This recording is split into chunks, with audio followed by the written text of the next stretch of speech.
Hello, I am Greg Brizendine. I am a facilitator and a professional coach for people who want to get better at people leadership and better at performance measurement. I think that learning from mistakes is one of the most powerful ways that we do learn. I'm going to tell you about 4 of the biggest blunders I have made as a people leader and what I learned from each one of them. Finally, blunder number 4, which I'm going to call lost values. How I knew something had gone wrong? Within 4 months of starting a new job, I was miserable. What I did to cause it? I took a job that was counter to my values. What I learned? First, I learned that I had a set of values that were related to my work. Then I learned how to compare those to the work so that there was a match. I also learned that it's not enough to be the right candidate from an organization's perspective. I am currently suited for more roles than align to my values. So those values need to stay front and center in a job search or even in taking on new responsibility in an existing role. In fact, this experience is what led me to develop the values-based focus in my career transitions coaching program. There's a link to that right here if you want to learn more as well. All right, here's the story. Not too long ago, I had just landed a new role, and during the interview process, I formed a strong connection with the hiring manager. I was excited to join the team. I accepted the position of leading a team that was responsible for developing and delivering manufacturing training for employees on a production line. It seemed like an ideal fit at the time. However, around 4 months into the role, I found myself increasingly unhappy. The primary objectives of the position revolved around reducing errors in new hires and streamlining production. Those are good goals. And I had asked about that in the interview process, but I hadn't worked to uncover more about it.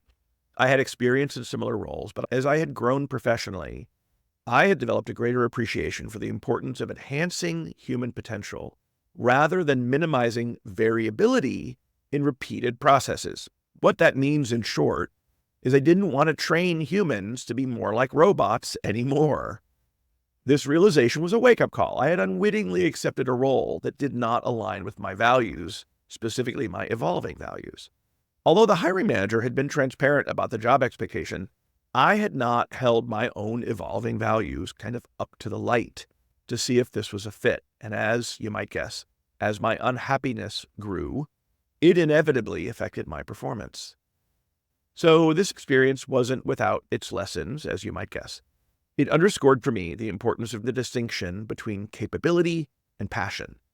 I made the decision to depart from the role before it irreparably impacted my career trajectory, and it served as a reminder to pose more comprehensive questions during future job searches, and not only ask the questions, but listen to the answers and ensure that they're aligned not just with my skill set, but also with my values and aspirations.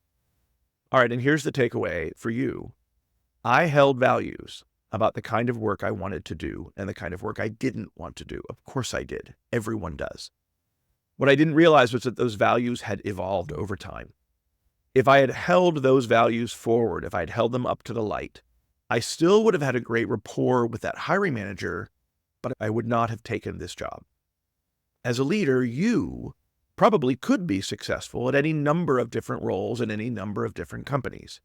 But if the role you take, even for great money and great benefits and a great location and whatever else, isn't aligned to your most important values, you're going to be unhappy. And then you're not going to be successful. You're going to be sad. Don't be sad. That was my takeaway. Did you get anything different? What did you experience from this? Have you ever done this yourself? Ever had an experience of your values not matching the role that you were in? I would love to hear from you, and I look forward to connecting again.